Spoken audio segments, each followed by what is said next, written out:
Lourdes Tibán, ¿qué tienes que decir? Habla ahora o calla para siempre. Hola, bienvenidos a Habla ahora o calla para siempre. Cuando comenzó el correísmo, cuando llegó al poder este hombre, el país se llenó de insultos, de agravios, de ofensas, dichos de la peor manera. Algunos quisimos contestarle, algunos intentamos rebatir sus argumentos, pero era difícil, porque es muy difícil discutir contra el odio. Es como hablarle a una pared. Y sin embargo, en esas circunstancias, de repente el país estalló en una carcajada gigantesca. Era Lourdes Tibán que empezó a contestarle a Correa de una manera que solamente ella lo podía hacer, con el humor, con la ironía, con un gusto y un sabor que yo nunca había sabido que tú tenías, pero que dio un resultado extraordinario. Así que yo quiero comenzar primero agradeciéndote por ese papel que cumpliste en la lucha contra el correísmo. Y quiero preguntarte de dónde te viene esa vena de humor. Tu familia, la gente de Salcedo es así de simpática. Nunca supe que el movimiento indígena fuera muy humorístico, más bien es la valentía, es la lucha, es su bandera, ¿no? Y nunca el humor había sido. ¿De dónde te vino eso?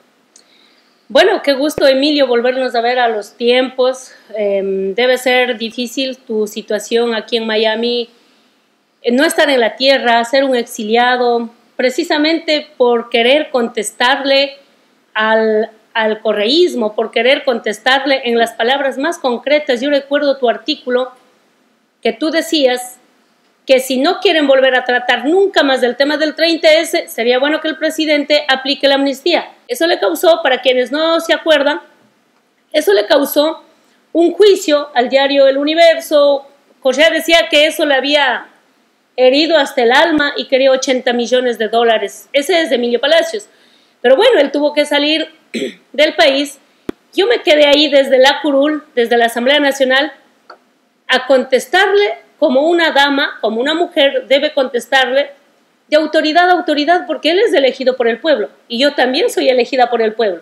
Pero nosotros lo hacíamos en un tono serio, sí, en la medida de lo posible hasta académico, esa palabra que le gusta correr, pero tú lo hiciste de una manera que llegó al pueblo. Ustedes son más diplomáticos. ¿De dónde te salió esa capacidad para muchos de ustedes deberían ser diplomáticos, embajadores, cónsules, por ser muy diplomáticos, pero tal vez viene de mi madre. Pienso que de mi madre. Mi madre es muy pícara.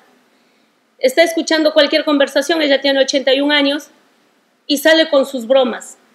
Pero otro personaje que le admiro mucho y a quien también creo que le saqué esa parte es a mi padre. Mi padre sabíamos estar trabajando en la tierra y de pronto te soltaba un chiste, pero un chiste educativo. Por ejemplo, antes no almorzábamos nosotros por la pobreza. Nos llevaba a trabajar en unas tierras secas que teníamos en una comuna. Y ya nosotros como 12:30 ya da hambre, ¿no? Y comenzamos a parar con el asadón ahí parados y sin trabajar. Papá no te decía, agachen. Decían, los vecinos han de estar diciendo, Don Segundo Tibán ha tenido yaminguitos. ¿Qué son yaminguitos? Yamingos son las llamas, las ovejas grandes, pero sí, que no son ovejas, pero son llamas. Sí, las llamas las conozco. Ya. Entonces los yamingos son que cuando están comiendo ven así a todos lados, ¿no? Te quedan oyendo así como que estuvieran entendiendo una conversación. Los yamingos son elevados, están así. Entonces papá no te decía, oigan, agachen el lomo, no. Papá decía, los vecinos han de estar diciendo que Don Tibán ha traído acá unos yaminguitos. El chiste, la broma, yo lo detecté en el año 97. Yo mando un discurso en un evento en el movimiento indígena y en plena reunión, así como de 300, 400 personas, le hice reír a toditos. Y seguí hablando y otra vez la gente se reía. Seguí hablando. Cuando pasé a sentar, un técnico de una ONG me dice, oye, eres espectacular. De 1.000.000 de personas, una puede hacer lo que tú acabas de hacer. Digo, ¿qué? En este aburrimiento, cuando todo el mundo está esperando comer, cuando todo el mundo, tú acabas de hacer reír a toditos y le captaste la atención. me dice, cultívalo, porque yo como experto, como capacitador de 30 años, no he logrado hacer reír en los eventos. Entonces, él me metió esa cosa ahí y lo digo, ¿y crees que lo hice bien? Uy, dice, si vos sigues hablando aquí, la gente te va a seguir escuchando, pero ya bien que te callaste porque queremos bailar. Desde ahí, yo comencé a mirar al público y mandar mis bromas, ¿no? A tal punto que llego a la asamblea y le gustaban mis bromas, incluido a los oficialistas, incluido a los correístas. Yo comenzaba a hablar y todo el mundo era mirando al lado de la oposición, ¿no? ¿A qué hora se suelta algo? La última broma que hice yo, cuando hay pues un asambleísta, hay todavía, Rodrigo Cochahuazo, uno que pone sombrero blanco, así que, perro de Correa, ¿sabes? Ese sí, te dice, ven a limpiar, él se va y le limpia a Correa. Entonces dice, los lacayos, los pachacuti son lacayos. Digo, ¿qué? ¿A quién está diciendo eso? Y mi compañero dice, a nosotros nos está insultando, entonces aplasto el botón. Pero yo pensé que Gabriela no me iba a dar la palabra. Entonces, lo tomé como una aplastadera del botón ahí, ¿no? Acaba de hablar el que me dijo lacayo y me dice, asambleísta Tibán tiene la palabra. Dios mío, ¿y ahora qué digo si yo no iba a hablar?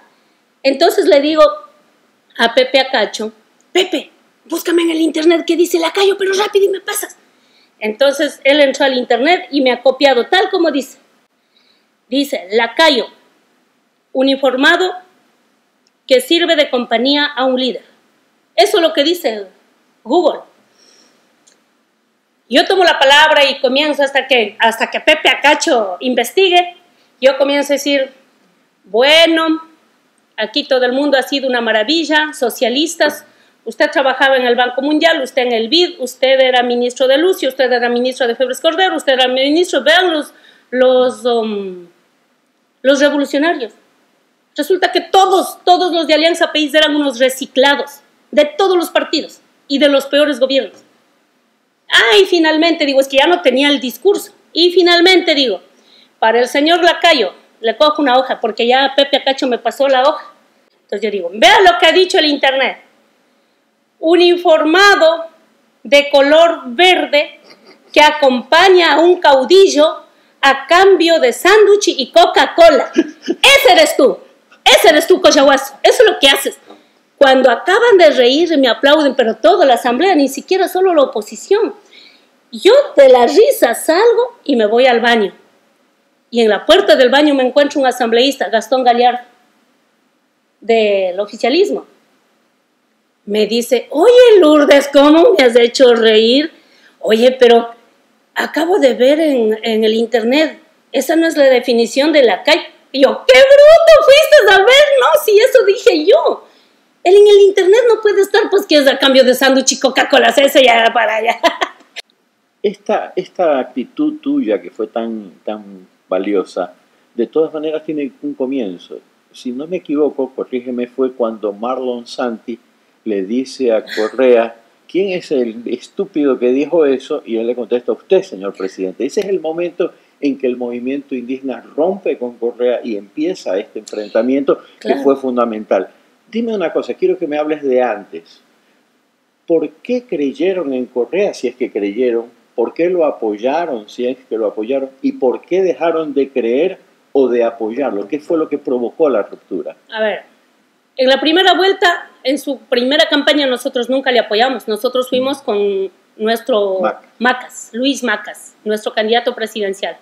Y nos sentimos orgullosos de haber defendido una propuesta política del movimiento indígena, 200,000 votos. Eso es lo que sacamos. Pero es bueno, 200,000 votos frente a los ojos azules y a un joven como era Correa. Con Taita Lucho nosotros, perfecto. Y lo más importante es que defendieron su independencia y su postura autónoma. Exacto. En segunda vuelta te ponen, ¿no?, entre el bien y el mal y te dicen, a ver, este es el mal, verás. Este es el mal y este es el bien. A propósito, el libro contra Correa y el libro de Lourdes Tibán. El mal y el bien. Entonces, a Correa le ponen ahí Álvaro Noboa y Rafael Correa. ¿Qué tiene que hacer el movimiento indígena? A ver, veamos cuál de los dos tiene una propuesta interesante. Correa dice que te va a dejar el petróleo bajo tierra en el Yasuní. Eso es un punto a favor. Correa dice que poner camisa bordada. Eso es un punto a favor, puede ser que tome mucha conciencia lo elemental de fortalecer a los pueblos indígenas. Correa dice que habla quichua, pero buenísimo, porque cuando una indígena habla quichua, todo el mundo es retrógrado. Pero si habla un presidente, aunque hablaba tonteras, porque no hablaba bien el quichua. Pero esos fueron los motivos. Entonces fueron los motivos por los que fuimos. Pero no solo los indígenas, esos fueron los motivos por los que probablemente el 80% de los ecuatorianos votaron por él. Pero ustedes fueron más allá. Ustedes participaron del gobierno, lo ayudaron a que consolide su posición en el régimen, fueron parte del apoyo social que él tuvo para poder hacer lo que hizo. Fuimos parte del apoyo social para hacer la nueva constitución. Eso fue una propuesta nuestra, pues yo recuerdo que la campaña de Lucho Macas era por la constituyente Macas presidente. Ese era nuestro eslogan. Y Correa decide coger por la constituyente Correa presidente. Entonces nosotros apoyamos a Correa en la segunda vuelta. Pero apenas comenzó a gobernar, él, por ejemplo, el primer día que llegó a Carondelet dice, el CODEMPI hay que eliminar. Por lo tanto, Lourdes no debe ser invitada a la posesión. Ahí comienza. Le llamo a Mónica Chuc y le digo, Moni, oye, no estoy invitada. Yo seguía siendo funcionaria del CODEMPI. Dice, ¿sabes qué, hermana? Llegó ayer el presidente, me pidió la lista y la única tachada en la lista eres tú. Yo digo, ¿pero qué pasó? Si yo acabo de ayudar en la campaña, ¿qué pasó? O sea, dime qué está... No, lo único que te digo es que no te soporta. Ha dicho, a Lourdes Esteban no le quiero ver en el gabinete. Bueno, para no destituirme a mí, comienza a carcomerle al CODEMPE, ¿no? Más fácil era decir, quedas eliminada del puesto, pero el CODEMPE sigue. Él decidió comerle a la institución para que Lourdes no esté ahí. Entonces yo, antes de que lo coma con todo Lourdes, yo digo, yo renuncio. Y yo me fui, yo renuncié. Y de ahí me voy a la asamblea. Pero entonces estabas renunciando por un tema muy particular del movimiento indígena. ¿No te preocupaba los demás elementos, el ataque a la prensa, las amenazas a las personas que discrepaban con el gobierno? Al inicio él comenzó a particularizar la bronca. Decía, por ejemplo, no es con el movimiento indígena, es contra Lourdes Esteban. No es con la prensa corrupta, es contra Emilio Palacios. No es contra Ecuavisa, es contra el Pitufo, el que ya sabemos. No es contra Teleamazonas, es contra la Coloradita. Entonces, es lo que comenzó, dentro de lo que debe haber leído todas las reglas de Hitler, es lo que dice, es individualiza al enemigo, no le hagas colectivo. Entonces, cuando no le haces colectivo, el movimiento indígena no se siente afectado. Llega un momento en que el movimiento indígena se enfrenta por la ley de aguas, 2009. Y en el 2009, en septiembre 30, se muere Bosco Huizuma, en la Amazonía. Y ahí es cuando el siguiente día Correa le dice a Marlon Santi, vengan a una cena, ¿no? Entonces les llevó a una cena. Caldo de patas había hecho. De pata de ganado, de haber sido, no sé qué sería. Pero bueno, y ahí Marlon Santi le dice al presidente, ¿no? En el primer diálogo que se sientan ya, dice, señor presidente, para nosotros sentar con usted, primero le exigimos respeto. Usted nos vive diciendo que somos el 2% del electorado, porque Lucho Macas sacó 200,000, entonces Correa sacó a la mínima y dijo, si ustedes son el 2%, entonces dice, usted nos vive diciendo que somos el 2%, así no podemos dialogar. Entonces Correa dice, un ratito, Marlon, a ver, aclaremos aquí, ¿quién es el estúpido que dice esas cosas? Usted, señor presidente. Y ahí Correa se enoja, no sé qué más se cruzan ahí y salen abandonando y dejan con la mesa servida. Eso sí, Marlon Santi es la primera persona que deja con la mesa servida a Rafael Correa. Y yo le pregunté a los otros que acompañaron, dice, no era nada exuberante, dice, caldito de pata con mote era, pero ahí venimos dejando, dice, estuvimos con hambre, pero venimos dejando ahí porque no podemos humillarnos, que Correa nos quiera mandar porque está en Carondelet. Y ahí como cuando el colectivo comienza a rebelarse, para uno es más fácil. Porque ¿qué tienes que hacer? Seguirle al colectivo y ser la voz de ese colectivo en el espacio que te corresponde, que es la Asamblea Nacional. Por varias ocasiones la CONAIE me trató, ya después en el periodo de Humberto Cholango en la CONAIE, por ejemplo, Humberto me llama y me dice que tengo que votar por la ley de comunicación. Digo, no, yo no voy a votar. Él vino al bloque, dijo, si ustedes en la tarde me votan contra la ley de comunicación, yo les declaro personas no gratas. Correa. No, Humberto. Humberto. Entonces yo le digo, pero compañero Humberto, la ley de comunicación es un desastre. La ley de comunicación no va a resolver nuestros problemas, eso es para perseguir a los periodistas. Finalmente dijo, solo voten a favor en donde dice que va a dar la redistribución del espectro radioeléctrico. Ya, bueno, ahí le hice caso a la CONAIE, en ese capítulo votamos a favor. Pero lo que yo no podía admitir es que a cambio de un artículo, le hagan creer a la CONAIE que si votan por ese artículo, toda la ley iba a estar buena. Mentira. Hoy yo estoy apoyando que se derogue esa ley, que se cambie, que se elimine la superintendencia de comunicación y todo lo demás. A mí me consta que tú dentro de la CONAIE fuiste de las primeras que tuvo esta postura y te costó mucho, según pude darme cuenta, convencer a tus compañeros de que Correa no era lo que ustedes inicialmente habían creído. E incluso recuerdo que tú empezaste a plantear la necesidad de la unidad con otros sectores, con el centro. Incluso alguna vez no descartaste la unidad con la derecha.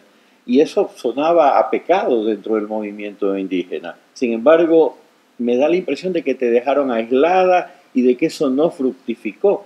¿Ha madurado ya el movimiento indígena? ¿Ha comprendido, ha evolucionado en su pensamiento? ¿Se ha vuelto más abierto a otras posturas? ¿O sigue esa actitud a veces un poco sectaria? A ver, tienen la razón de mantenerse sectarios porque la propuesta indígena todavía no es entendida por el otro sector. Todavía lo primero que es desde el crecimiento económico, que no podemos estar sentados encima del oro, que el medio ambiente, eso es retórica. Mientras el movimiento indígena no sea captado en su sentido de buen vivir, ¿qué dice el movimiento indígena? Para vivir bien tenemos que tener un equilibrio entre el derecho de la naturaleza y el derecho del hombre. En cambio, al otro sector dice, no, lo que nos importa es el derecho del hombre, vivir bien. Pero el otro sector puede estar acá abajo, con los derechos de la naturaleza. Ahí viene la contraposición de la defensa de la tierra, del territorio, de la cultura, de la identidad, frente a lo que es el crecimiento económico. Eso no va a ser más fácil de entender porque hemos cambiado de gobierno o porque ahora está Lenín Moreno. No, no, no. Todavía hay problemas, todavía hay gente criminalizada. Yo pudiera decir que para mí ha sido bastante complejo ponerme en eso de entender a los dos lados. Soy del movimiento indígena, pero tampoco puedo ignorar el otro lado. Eso ha sido muy criticado, muy criticado. Hay gente del movimiento indígena que me cuestiona por eso y me dice, es que la Lourdes no tiene problema de sentarse a tomar un café, por ejemplo, contigo, por ejemplo, con Cintia, o por ejemplo, con Mauricio Rodas. Bueno, son autoridades, son personajes políticos. En la medida que yo pueda compartir con ellos y decir, mira, esta es la visión del movimiento indígena, esta es la lucha por la educación, yo puedo. Entonces, hay radicalismo también en el movimiento indígena que dice, no, con esos no, ponle una barrera aquí y con ellos no podemos ni siquiera dialogar. Yo creo que el diálogo tiene que ser cruzado. Ojalá de ese diálogo algún día el sector de la derecha también entienda lo que ha sido la lucha reivindicativa de nuestros territorios. Por ejemplo, no sé, si otra persona hubiera sido candidato, yo tengo todavía una incógnita.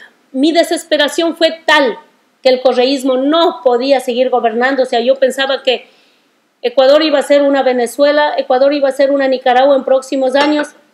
Yo tuve que subir a la tarima y decir que no, Correa no debe ganar, tiene que ganar Lasso.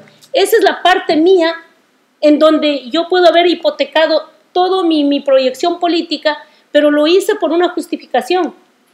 Y que creo que la justificación era de todos los ecuatorianos. Si ahorita vuelve Lasso a ser candidato, yo no le apoyaría. Si vuelve a ser contra Correa, ¿volverías a votar? No. Ya el espacio es otro. La pregunta es la siguiente, retrocede en el tiempo. Tienes que escoger entre Correa y Lasso. ¿Volverías a escoger por Lasso? No, es que eso ya pasó. Bueno, yo quiero que retrocedas al tiempo y me digas si te arrepientes de lo que hiciste o lo volverías a hacer. No, yo digo, era tal mi desesperación de salir del correísmo que tuve que decir que apoyen a Lasso. Entonces, tú hablas de una elección futura. Exacto, okay. Ya. Pero si Lasso no hubiera estado de candidato y hubiera sido Paco Moncayo o cualquier otro, para mí hubiera sido mucho más fácil. Sin embargo... Pero perdía Moncayo. Sí, bueno, pero hubiera sido. Sin embargo... ¿Y qué es mejor? ¿Ganarle a Correa con un candidato de derecha o perder ante Correa con un candidato de izquierda? Cualquiera de los dos casos, con tal que no sea Correa. Eso era mi conclusión. Cualquiera de los dos casos, pero que no sea Correa. ¿Tú te consideras una mujer de izquierda, de derecha o de centro? Sin dudas de izquierda, sin duda. ¿Y eso qué quiere decir? Sin duda de izquierda. Cuando dices soy de izquierda, ¿qué estás diciendo? Estás diciéndonos que el Estado tiene que controlar la economía y que la empresa privada se tiene que hacer a un lado y debe ser las organizaciones sociales las que decidan todos los aspectos de la sociedad. No, para nada. Eso es lo que nos han hecho creer el discurso, posiblemente el discurso de extrema derecha, cuando decimos, por ejemplo, el Estado plurinacional. No, es que no puede haber un Estado dentro de otro Estado. No, eso es lo que no queremos. No, yo te pregunto es el manejo de la economía. Eso, es que a ustedes solo importa la economía, para nosotros es el buen vivir. Y el buen vivir no necesariamente es porque te manejas la economía, sino porque respetas la Pachamama, respetas el medio ambiente, respetas el territorio indígena, fortaleces la cultura. Tú puedes unir turismo y cultura y hacer uno de los países más ricos del mundo. Pero eso es economía. Pero tomando en cuenta a los territorios indígenas como algo sagrado, como algo que se debe construir entre el hombre y la naturaleza. Pero no, en el capitalismo lo que está es... ¿Los bancos deben ser privados o deben ser estatales? Pueden ser estatales, privados, públicos, comunitarios, con tal que no roben al pueblo. Por ejemplo, hoy los indígenas son dueños de bancos grandes. El Mushurruna, ya poco más y nivela Banco de Pichincha, creo que está superando al Banco de Pichincha. Entonces la pregunta es, ¿en qué momento el banquero se vuelve enemigo del pueblo? ¿En los intereses? ¿En los créditos? ¿En qué momento? Pudiera ser una posibilidad de hacer entender cómo el banco puede servir al sector social con un crédito, pero bajando intereses, pero bajando costos. Sin embargo, el propio BIES, yo hice un crédito en el BIES, te dicen que te dan al 8%, cuando tú calculas estás pasando al 14%. El otro tema que siempre diferenció a la izquierda y a la derecha fue Estados Unidos, el imperialismo como se lo ha llamado. ¿Cómo ves tú en este momento Estados Unidos? No te estoy hablando de Donald Trump. Donald Trump es un presidente momentáneo de Estados Unidos. Ya mismo termina y se va. Que no sabemos, pero es momentáneo. La pregunta es, no el gobierno de Donald Trump, Estados Unidos como un país, como la mayor economía del mundo, ¿es nuestro enemigo? ¿Es nuestro amigo? ¿Podemos tener una relación? ¿Debemos impedir que penetre el imperialismo en el Ecuador o debemos tener una actitud distinta? ¿Qué sacas tú impidiendo que tengamos relaciones con los países desarrollados cuando en el fondo ese socialismo que predicaba Correa fue una falsa? Fue falso. ¿De qué imperialismo hablamos cuando él dice no los gringos, no la base de Manta?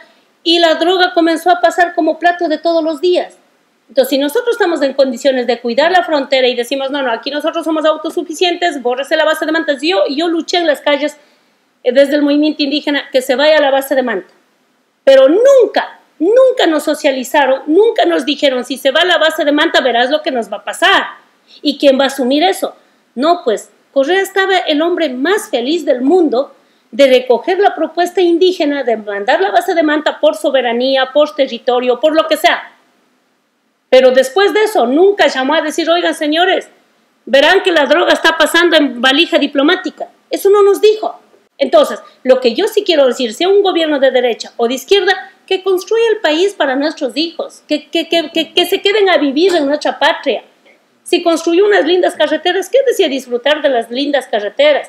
Si construyó unas lindas escuelas del milenio, ponga a sus hijas en la escuela del milenio. Si hizo un Yachay como la mejor universidad, entre comillas, ¿por qué su hija se fue a buscar una beca en Francia? Quieres ser candidata de alcalde de Salcedo, estás de candidata para la alcaldía de Salcedo. Si llegas a ganar, ¿tú serás alcaldesa de Salcedo del movimiento indígena o alcaldesa de Salcedo de todos sus habitantes independientemente del sector social al que pertenecen? Cosa extraordinaria que pasa en Salcedo es que tengo mucho apoyo en el sector urbano, precisamente por mi forma de ser. Yo, siendo asambleísta del movimiento indígena, veo que he representado a los guayaquileños. Voy a Manta, me reciben extraordinario. Voy a Santa Elena, me reciben extraordinario. Voy al malecón, a caminar en el malecón de Guayaquil. La gente me pide fotos. Significa que una autoridad cuando llega a un puesto no llegas a representar a la gente del partido, llegas a representar al país. Yo fui asambleísta nacional y he representado al país. Llego a ser alcaldesa de Salcedo, gobernaré para la gente de Salcedo. Un Salcedo que tiene que enfrentar 3 desgracias de esta década. 3 desgracias de esta década. ¿Cuál es? 1, lo que para el país puede ser un desarrollo exitoso, y así lo veo para toda la región, es que una carretera vino y se va por afuera de Salcedo. Y Salcedo quedó muerto. Económicamente toca reactivar la economía de la parte urbana de Salcedo. ¿Por qué? Porque la carretera, siendo parte del desarrollo de la patria, lo mató a un pueblo como Salcedo. Segundo, viene la erupción volcánica, entre comillas. Termina afectando a los cantones más cercanos y Salcedo, casi la mitad de Salcedo, está determinado como zona de emergencia. Entonces no te permite vender terrenos, no te permite construir, no te permite cómo hacer esa situación que cambie. Tercera desgracia que Salcedo ha vivido en el correísmo. Nos llevan la cárcel García Moreno a la Tacunga, el penal García Moreno. No solo Salcedo, toda la provincia de Cotopaxi es inseguro ahora. ¿Cómo hacer los 7 cantones de mi provincia para que Cotopaxi vuelva a ser la zona turística, la zona productiva, la zona que te da oportunidades? Hoy no dicen, no, es que en Salcedo roban todos los días, en Saquicilí roban todos los días, en Pujilí a las 9 de la mañana están saqueando una casa. Entonces, la inseguridad que nos trajo Correa, hoy nos toca entender a los alcaldes, entender al prefecto y hacer que todos juntos luchemos para vea que no todo es obras. Para lograr eso que tú quieres para Salcedo, vas a tener que mantener una determinada relación con el gobierno, que durante 2 años va a seguir siendo el gobierno de Lenín Moreno. Ahí ¿Vas cambia. a poder tener una buena relación con Lenín Moreno? ¿Cómo ves el gobierno de Moreno? ¿Estamos mejor o estamos peor? De eso hay que hablar ya, no con agua. Para yo tomar la decisión, y esto va a ser una primicia en este canal, pero para yo tomar una decisión de ser candidata a la alcaldía, una semana antes me entrevisté con Lenín.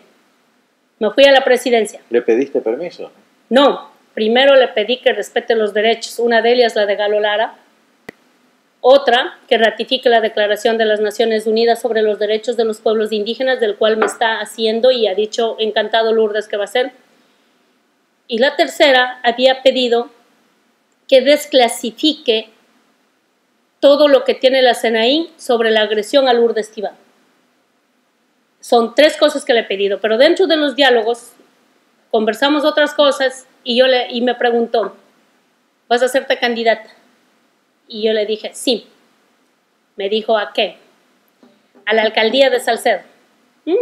Qué bien, ¿y cómo hacía Salcedo? Dije, porque necesito demostrar en lo local cómo se puede construir un acuerdo local pensando en lo nacional. Señor presidente, ¿usted me apoyará si yo llego a la alcaldía? Dijo, cuentas con todo mi apoyo. Vea, con que me pase el presupuesto exactamente le corresponde a Salcedo, no necesito pedir más al presidente. Le planteé algunos temas grandes, muy grandes, y me dijo, no hay plata. Dije, pero usted ha firmado un acuerdo con lo público y privado. ¿Cómo hacer muchas obras con ese decreto que él firmó? Acuerdos público-privado. Yo estaba leyendo antes de ayer que iba a haber una inversión entre la empresa pública-privada, pero al final, cuando ya está licitado, le dicen, no, vamos a dar de baja a la empresa privada. En ese momento, el presidente de la República está poniendo en riesgo el futuro del país. Tiene que haber seguridad jurídica. Si una empresa pública, una empresa privada firman un acuerdo, dice, yo voy a invertir sin que el Estado ponga un centavo aquí, y hace todos los papeles, está al punto de firmar, dice, no, ¿sabes qué? Mejor que haga el Estado esto cuando ya le está haciendo todo el proyecto. En ese momento, todos los inversionistas, que no solamente van a venir a Salcedo, pueden venir a cualquier cantón de la patria. Si no hay seguridad jurídica, no hay garantías políticas, el país va a seguir de mal en peor. Mi relación con el presidente Lenín Moreno es de antes del correísmo. Yo le conozco a Lenín cuando viene a presentar una carpeta que le dé trabajo de terapia de la risa en el CODENPE. Esa es mi relación con Lenín Moreno. Yo no sabía quién era, mi oficina en el CODENPE era como esta casa. Bueno, no estamos en el ático, no, tampoco hay cortinas de aquí, de esas que salían en los típicos videos que venían de Miami. Estamos en una casa de una amiga. Pero cuando el presidente, cuando el entonces Lenín Moreno llega a una silla de ruedas, me dice la secretaria, doctora, en el primer piso hay un señor que no puede llegar a su oficina porque está en silla de ruedas. Dice que quiere contar chistes para que le contrate para el personal. Le digo, ¿y quién es? No sé, dice, abajo está. Bueno, dije, coge la carpeta y ya le de llamar. No, dice que quiere entregar en sus manos. Entonces, con santa paciencia me bajo así y le vi un señor ahí. Dice, ¿cómo está, señora Tiba? Sabe que yo le admiro. Le he visto en televisión. Yo recién estaba saliendo. Me encantan sus bromas. Me encanta el humor que usted maneja. Usted va a hacer una política de éxito, me dice Lenín. Yo no sabía que era Lenín, además. Entonces le digo, dígame, ¿en qué le puedo ayudar? Dice, estoy en silla de ruedas. Yo necesito trabajar. Tengo mis hijas, tengo mi esposa, necesito trabajar. Digo, ¿y qué hace usted? Yo puedo dar una terapia de la risa a los funcionarios y me da una carpeta con un libro rojo, con una carita feliz aquí que dice los chistes. Aquí abajo dice Lenín Moreno. Yo tengo el libro. Tenga. Yo le digo, listo, voy a analizar, pero dígame, ¿me va a contratar o no? Le dije, sí le voy a contratar. ¿Y lo contrataste? Y lo contraté. Me parece que cobró por 2 o 3 días de taller, parece que le pagué algo así como $500. Bueno, ahora es muy caro el presidente Lenín. Hoy decían que cobra 10.000 por ponencia. Bueno, pero para ese momento debe haber sido. Para ese momento debe haber sido. El presidente, si está escuchando esto, te debe una y te la tiene que cumplir. Sí. Entonces. Aunque me consta que lo que sí te dio fue la libertad de Galo Lara, la que la consiguió la libertad de Pero Galo Lara. Pero bueno, aquí entre nos, Galo acaba de salir aplicando el Código Penal. Acaba de salir con el código anterior cumpliendo el 40% de la pena, que así dice la ley. Que si cumples el 40% de la pena y te has portado bien dentro de la cárcel, puedes salir en libertad. Eso es lo único que hemos aplicado. Lo que yo le estaba pidiendo al presidente es el indulto para Galo, porque hay que revisar el proceso.